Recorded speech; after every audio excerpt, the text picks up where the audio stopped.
Nama saya Fania Hadi dengan NIM 10 2016 208. Pada kali ini saya akan menjelaskan mengenai fungsi kapiler, sediaan apus darah tepi, dan juga pemeriksaan hitung jenis.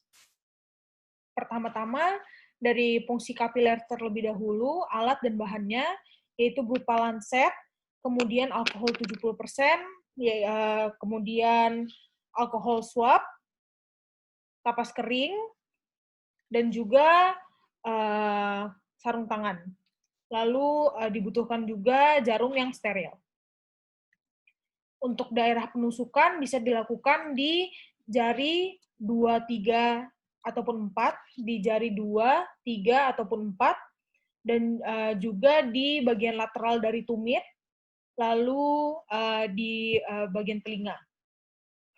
Sebelum dilakukannya penusukan, harus dipastikan terlebih dahulu area yang akan ditusuk dan cara penusukan yang dilakukan baik dan benar.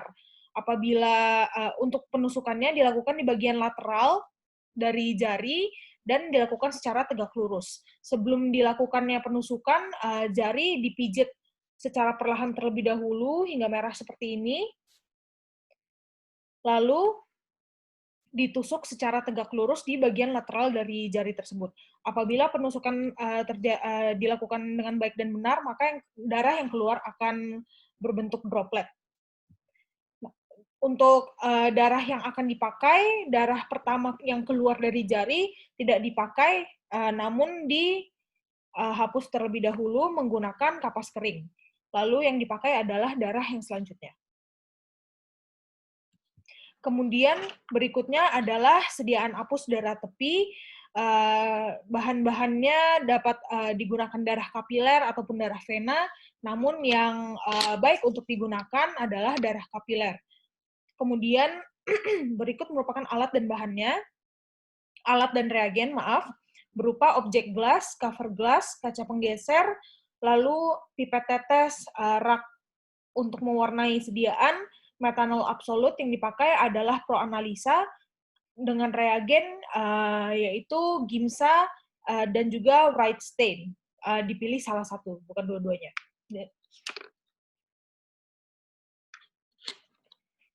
Untuk darah yang diteteskan, darah yang akan diteteskan pada objek gelas tidak boleh terlalu sedikit ataupun tidak boleh terlalu banyak.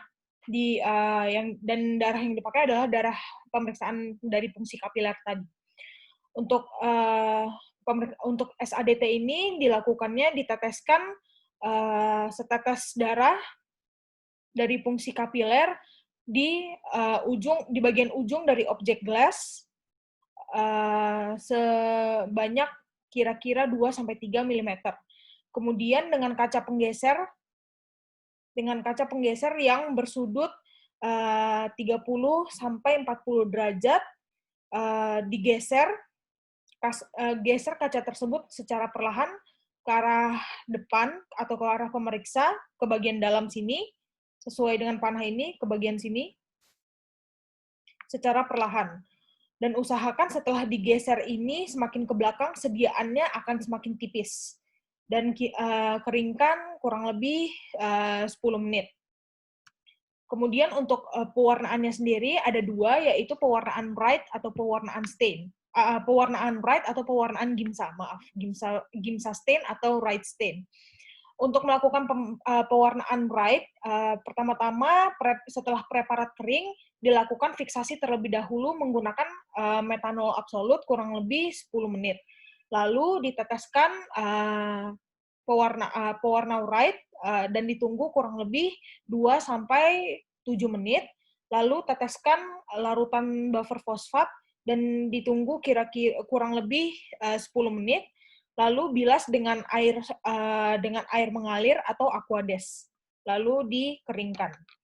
Untuk pemeriksaan Gimsa sendiri sama, namun yang pemeriksaan pewarnaan dengan Gimsa stain ini dilakukan dengan larutan Gimsa, bukan Wright. Selanjutnya, saya akan menjelaskan cara melakukan pemeriksaan hitung jenis. Di sini kita dapat melihat tabel leukosit ya. Di sini ada basofil, eosinofil, batang, segmen, limfosit, dan juga monosit. Untuk memeriksa preparat yang tadi, preparat diletakkan di bawah mikroskop dengan posisi kondensor dinaikkan dan diafragma dibuka agar lebih terang, agar cahaya lebih terang dan lebih terlihat. Dilihat pada satu lapang pandang berapa jumlah leukosit yang timbul dari basofil hingga monosit tersebut, berapa jumlah leukosit yang ada di satu lapang pandang tersebut.